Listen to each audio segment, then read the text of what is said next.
Alô, comunidade das redes sociais! Mais uma vez aqui para tratarmos de mais um tema. Mas antes de entrarmos no tema de hoje, gostaria de convidar você mais uma vez a se inscrever no nosso canal, a dar o seu like, a fazer o teu comentário e a compartilhar nosso material com outras pessoas. Sobretudo, compartilhe.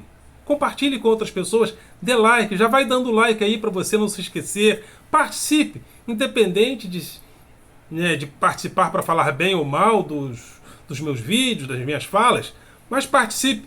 Participe porque isso é importante para a gente dialogar, né? Sempre com respeito, é claro, mas é importante o diálogo.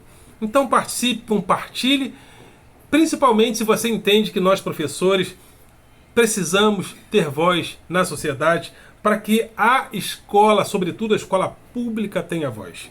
Porque a escola, e sobretudo a escola pública tendo voz, essa grande multidão que passa pela escola pública e é encaminhada à sociedade, também tem a sua voz representada.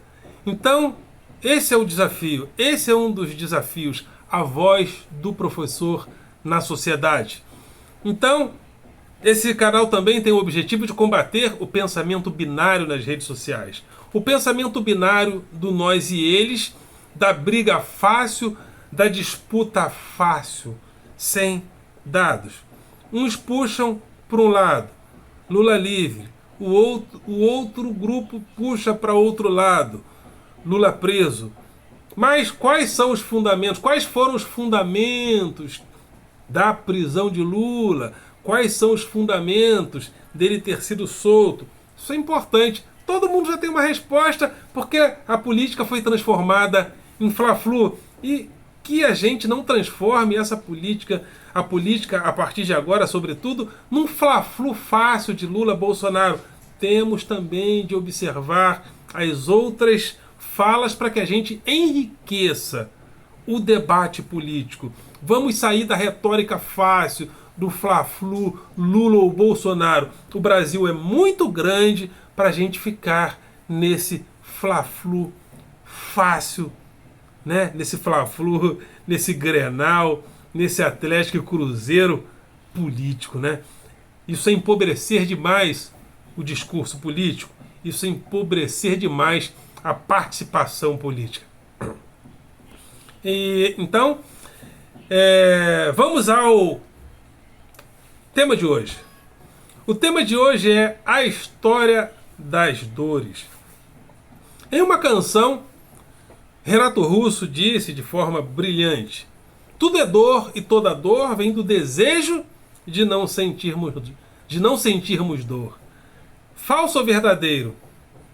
Isso não é tão verdadeiro assim. Toda dor ou algumas dores também vem do desejo de sentir dor. O suicídio, ele é também um aspecto do desejo. Por mais que esse desejo não seja apreciável, louvável, mas é fruto do desejo. O indivíduo quer e deseja a morte. Então, não é tão fácil assim lidarmos com a dor. Do ponto de vista coletivo, social, Nietzsche dizia que houve um tempo onde as pessoas não se envergonhavam de dizer que gostam de ver sofrer. As pessoas iam para arenas públicas assistir a espetáculos de gladiadores, de leões que devoravam as pessoas. A gente, de uma certa forma, humanizou isso, transformou o desejo de ver a dor em um gourmet comercial. Vamos a lutas de MMA, de boxe e queremos ver o nocaute. Ou seja, continuamos tendo uma relação de desejo em relação à dor do outro e até em relação à nossa própria dor. As relações amorosas se fortalecem muitas das vezes em meio à dor. A dor, muitas das vezes, vivida entre um casal de namorado, noivo ou marido e mulher, fortalece muitas das vezes a relação. Então, toda dor vem do desejo de não sentirmos dor? Não necessariamente. É assim sempre. E por que eu estou falando isso? Eu estou falando isso porque uma certa feita eu li um livro de Azaya Ben Dazan na década de 90. Sabe aquele livro que você lê e depois você não lembra mais para quem você emprestou ou onde você deixou? Mas Azaya Ben Dazan escreve nesse título Japoneses e Judeus. E aí eu me lembrando de como ele relacionava a dor em relação aos judeus, ele dizia que para um judeu, para o povo judeu, existe um bem que é inegociável: a segurança. A segurança é um bem inalienável em relação ao judeu. Uma vez eu dividi um apartamento com um amigo judeu e uma certa feita, isso aconteceu algumas vezes, eu usei um bombril que ele comprou para lavar um utensílio e eu usei de maneira áspera e o bombril se gastou muito rapidamente. Aquilo deixou ele enlouquecido. Porque talvez para um judeu um bombril, uma limpeza, não é só uma limpeza é segurança. Judeus têm o hábito de compartilhar a comida, não compartilham o dinheiro, né? Por isso existe até uma piada, às vezes até sem graça, em relação ao judeu ser pão duro, mas é que para um judeu, talvez, o dinheiro não é o dinheiro apenas, o dinheiro é a segurança do povo, da família. Então, para a gente, o dinheiro é dinheiro, mas de repente, para um judeu mais tradicional, o dinheiro é a sua segurança.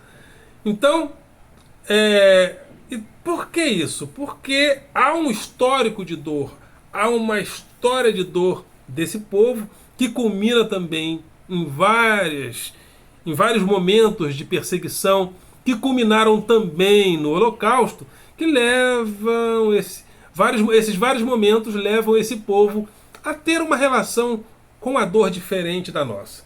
E a comitiva brasileira que foi até Israel também pesquisar a respeito de um spray milagroso que se espirra no nariz e que talvez melhore a questão da Covid-19, e eles foram lá para isso também, segundo noticiários, né? A vacina é levada de uma forma um tanto quanto atabalhoada, mas o spray milagroso, né, os caras foram lá para pesquisar a respeito.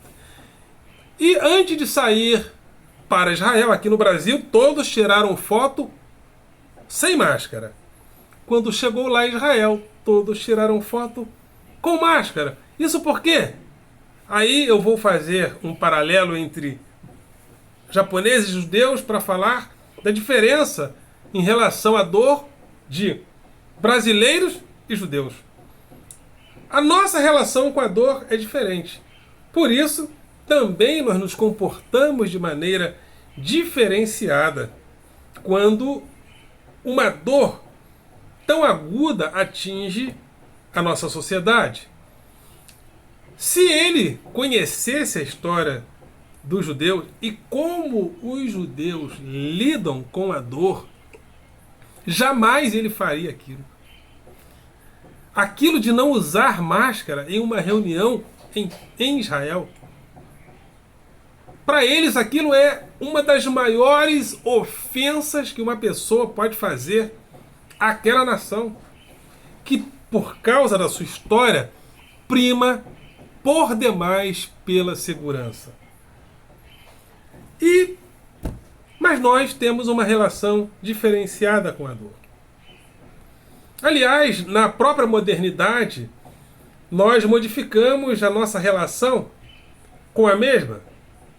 A mesma se tornou, em muitos momentos, segundo a própria Hannah Arendt, que falando sobre a questão do totalitarismo, do nazifascismo, Hannah Arendt falou da maneira como nós banalizamos a dor.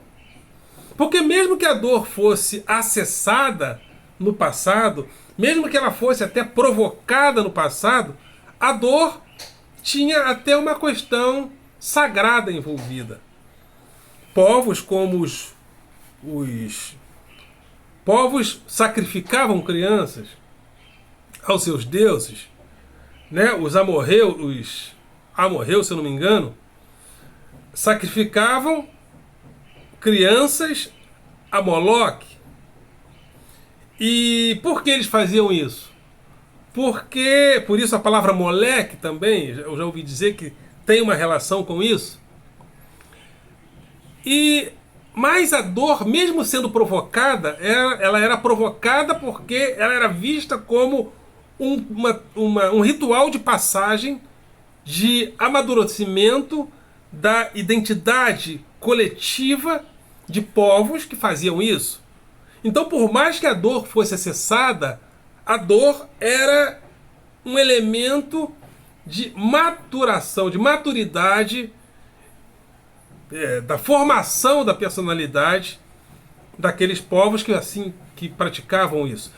Segundo a Bíblia, o próprio Deus mandou, em algumas oportunidades, o povo dele decapitar reis, o povo de Israel entrar em cidades e matar até crianças de berço.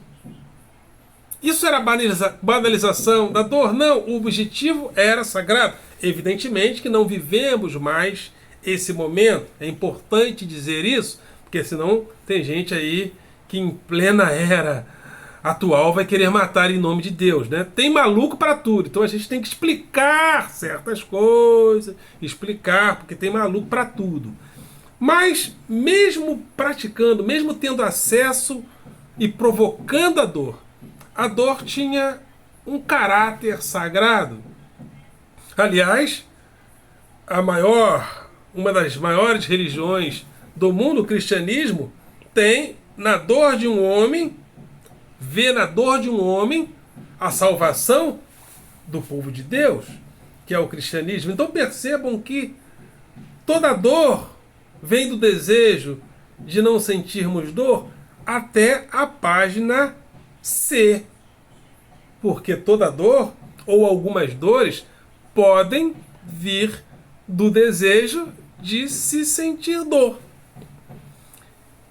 Mas vamos aprofundar um pouco mais o nosso debate a respeito da banalização da dor, porque, de uma certa maneira, alguns povos da Europa, mesmo provocando a dor em alguns outros povos, mesmo tendo passado pelo nazifascismo, quando nós vivenciamos e passamos por essa experiência, por mais guardadas as devidas proporções, nós amadurecemos um pouco na nossa relação com a dor. Nós intencionamos a não banalizar a dor. Claro que isso é um desafio no mundo moderno, que vive atravessado pelo capital. E para o capital, a vida não é importante, por isso que nós somos uma sociedade capitalista. Em uma sociedade capitalista, o mais importante é a vida ou o capital? Não, o mais importante é a vida. Ou melhor, o mais importante é o capital. Então, atravessados pelo capital, temos ainda esse desafio de não banalizar a dor. Mas é um desafio bastante complexo, principalmente uma sociedade como a nossa, que tem uma relação com a dor um tanto quanto, às vezes aparentemente fora da realidade. É como se não fosse com a gente. Evidentemente que de uns tempos para cá, nós afastamos alguns aspectos da dor da nossa presença. Antigamente, as pessoas, por exemplo, eram sepultadas nas casas. Depois nós pegamos os corpos e levamos os corpos dos nossos entes queridos mortos para o necrotério. De uma certa forma, afastamos. Isso é um fenômeno sociológico que ocorre gradativamente em vários povos, sobretudo no Ocidente. Pessoas costumam não mais ser sepultadas em casa, por mais que nós amemos aquele ente querido que partiu. Mas, de uma certa forma, em alguns aspectos, deslocamos a dor para outro local. Mas, sobretudo no Brasil, eu percebo que há uma tentativa, há um hábito que nós temos cultivado de tratar a dor como se ela não existisse ou como se ela não fosse uma coisa da nossa alçada. Ela está aqui, ela está ali, ela está acolá, ela está nos nossos, ela se apresenta a nós nos nossos smartphones, ela aparece a nós nos programas sensacionalistas de final de tarde, mas de uma certa forma ela tem aparecido a nós como um espetáculo. E um espetáculo que se tornou e tem se tornado um espetáculo político. Que também faz parte de uma reflexão que eu tenho feito a respeito da disfunção do verbo deletar. Porque há uma diferença entre deletar e esquecer informações.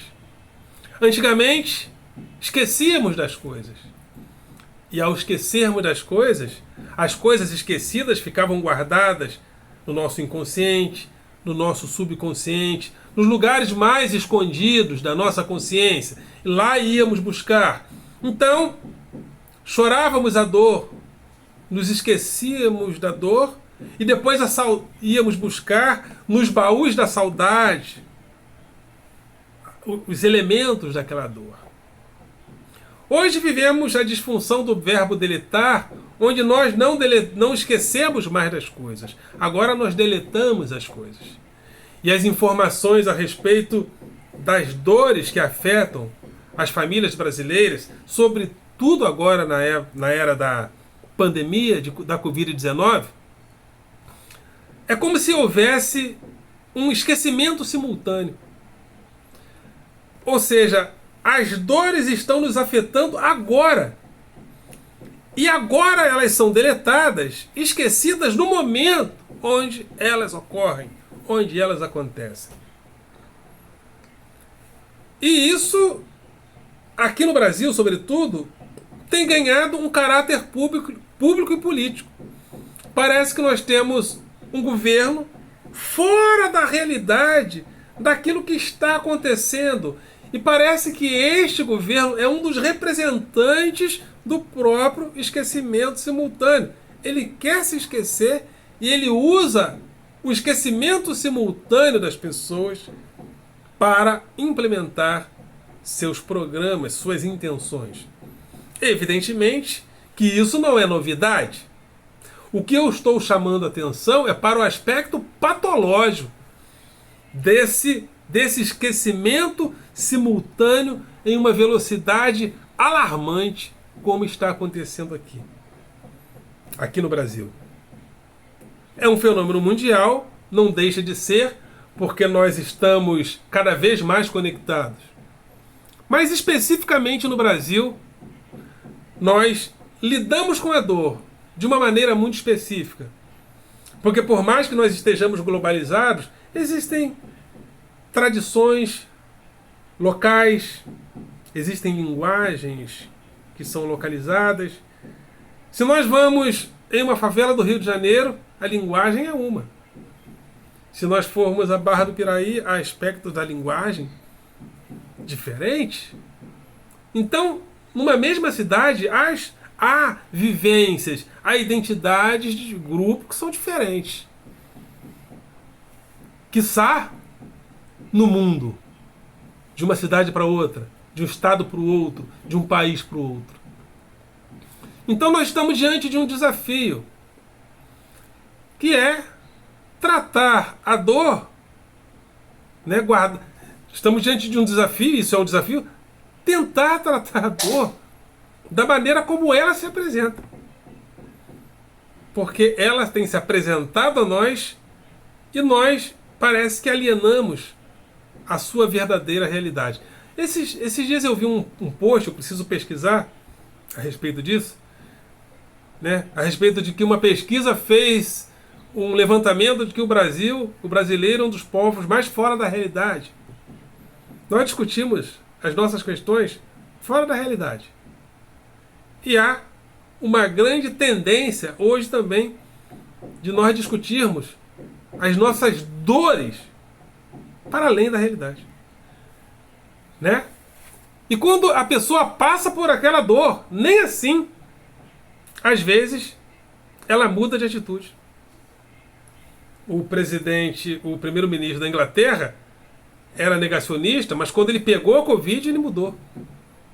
Há pessoas aqui no Brasil que são afetadas pelo problema, pegam, sofrem, deletam o sofrimento, não se esquecem, deletam o sofrimento e parecem que vivem fora de uma realidade que nos acomete agora. Brasileiros e judeus. Dois povos, duas histórias e duas maneiras diferentes de lidar com a dor. Ok, galera? Vocês são do coração.